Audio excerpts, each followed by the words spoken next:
याच गटासाठी गणित या विषयासाठी जळगाव जिल्ह्यातील भदाणे प्रदीप दिगंबर, जिल्हा परिषद प्राथमिक शाळा पिंपळकोठी येथील हे शिक्षक आहे।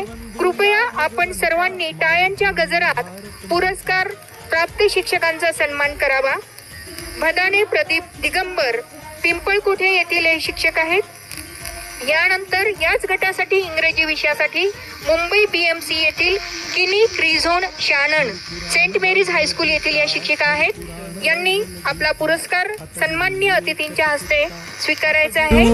यानंतर तयार राहायचं आहे नांदेड जिल्ह्यातील परिसर अभ्यास या विषयासाठी सावरगावी ध्यास आमचा गुणवत्ता गुणवत्ता गुणवत्ता गुणवत्ता गुणवत्ता ध्यास आमचा गुणवत्ता